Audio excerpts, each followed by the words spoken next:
G'day and welcome to another episode of Kiwi Car Life. And here on the channel I've had the pleasure of driving quite a few different Mitsubishi Evos. I started with the Evo 5, then I did the Evo 10, more recently the Evo 7. Later today I'm doing an Evo 8 MR, but now we're looking at the Evo 4, the first version of Mitsubishi's second iteration of their thoroughbred rally car. The primary feature of these Evos that makes them so great is their engine. That is a 4G63T, a 2-litre turbocharged double overhead camshaft 4-cylinder engine. Interestingly, for the Evo 4, 5 and 6, they actually flipped the engine around the other way. If you look at the engine bay of an Evo 1, 2 or 3, the cam belt is over on this side of the engine bay, whereas in these, the 4, 5, 6 and onwards, they moved the cam belt over onto the driver's side. Starting from the Evo 4s, they also introduced a twin scroll turbocharger for better throttle response, and the result of these subtle modifications is the gentleman's agreement power figure: 206 kilowatt or 280 horsepower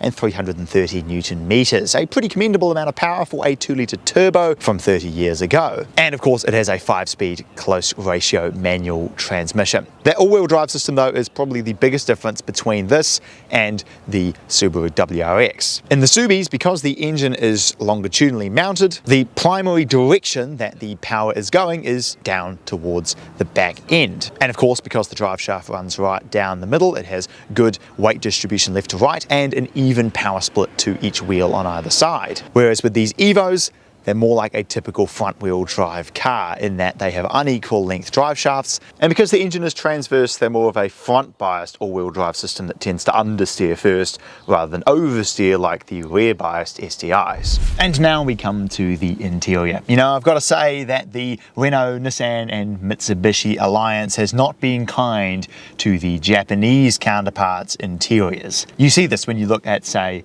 a Nissan S15 and then compare it with a 350Z. While the 350 has a few more features, the quality just took a massive dive after that alliance came to be. And you see a similar thing when you look at the interior of this car versus a newer Evo 10. The fit and finish on this Evo 4 is just so much better. The seats are fantastic. Nice Recaro seats. They're a little bit more comfortable than the ones that you find in Hondas, but they still hold you in super well. The steering wheel looks great. It's a Momo steering wheel, which I really like. The gauges are super simple. It'd be nice though if they put the tachometer in the middle rather than the speedo like what Subaru does. It's got fully automatic climate control and a clock here on the dash, which is nice to have. And I love that the material from the seats carries over onto the door cards. While this is definitely not at all a well-equipped car, it has a radio and air conditioning and that's it. Fundamentally, the quality of the materials, the fit and finish, the way the plastics feel and look is just way better in these 90s Mitsubishis when compared with their newer counterparts. So let's take this Evo 4 for a drive and see how all of this comes together in a rally thoroughbred package.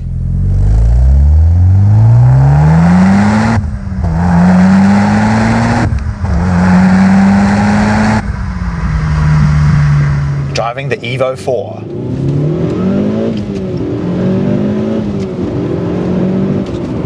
And by far and away, the best thing about this car is the gear ratios. I bang on about transmission ratios on the channel non-stop, but that's because it's really important. It can make or break a car. Pair a zingy, high-revving 4-cylinder engine like the one that was in that modified EK that I drove with ridiculously long gears that'll get to like 120 k's an hour in second. And frankly, it just kind of sucks. Short ratios make a car, but there is a way to do it. And Mitsubishi has nailed it. And what results is an unbelievably fantastic car to drive. Third. Fourth. Look at that. That is how you make an engine and transmission. And I just love stock power, man. Bang. The power is there. It's a nice amount and it comes on just immediately. As soon as you modify these things, the boost doesn't come in till like 4,000, you're waiting for it, and that turbo is ready to go as soon as you put your foot down. 3,000 RPM, foot down, bang, full boost, immediately. It's so good, and you get a nice little of the turbo as it builds, heel toe. Oh, so perfect, and because the gears are so short, you've only got to kick the revs up by 1,000 RPM or so. Oh, second gear is fast, man. Steering feel is not outrageously communicative, but it's pretty good. And most importantly, it's a nice fast rack, so you know, subtle little changes and bang, the thing's just changing direction. This is a fun little corner here. Turn it in. Oh, look at that. The four-wheel drive grip. Oh, the speed is fantastic. Definitely tends to understeer more than a WRX, unfortunately, because it's, you know, mainly a front-wheel drive sort of drivetrain. Nonetheless, the grip from the front end is just awesome. The turn-in is amazing. You can just point the car exactly where you want it to go and it just does it. It's so good. And then the power on corner exit is amazing. You can absolutely see why a car like this is just championship winning levels of performance for a rally stage. It is absolutely faultlessly set up for exactly this sort of driving. I'm sorry, but I'm not prepared to sit behind a Yaris Cross doing 40 in a 100. And fortunately the Evo delivers, because overtaking is just effortless in this car. It's amazing how it just scampers. Second gear is probably my favorite gear in this car. Look at this, right in the power band. Second, bang, red line. Third, bang, red line. Oh, that is just how you design a car, man. It's so excellent. What a masterclass. So, the Evo 4. Well done, Mitsubishi. You have made a brilliant car.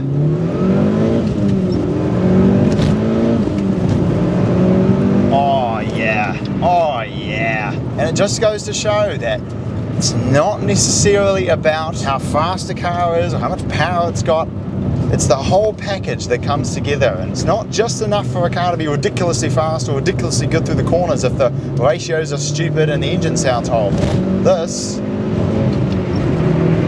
just has everything so unbelievably well sorted. Really, the only things it could do with a little bit of improvement is, you know, it is a bit rattly in here. It's not the most quiet or refined experience. Steering feel isn't amazing. Some Evo owners might be like, no, it's fantastic. I've driven a lot of cars, I don't think it's particularly great, but I have enough of an idea of what's going on at the front. And the engine doesn't sound particularly inspiring. It's a turbocharged 4-cylinder, right? I feel like the WRX's flat 4 just has a much more unique tone. And even the SR20 I actually thought sounded really good. It had a really gritty tone. Of course, the Hondas sound very unique because they were ridiculously high. This is just a 4-cylinder engine, right? But the power is there, the turbo noises are there, and on a road like this is where this car is at its absolute best. And Mitsubishi has done such a fantastic job with this car, and I guess, oh, that four-wheel drive system is amazing. Definitely understeers on corner exit. You feel the front push rather than the back come round, but still brilliant handling. This was the golden era, man, certainly for Evos anyway.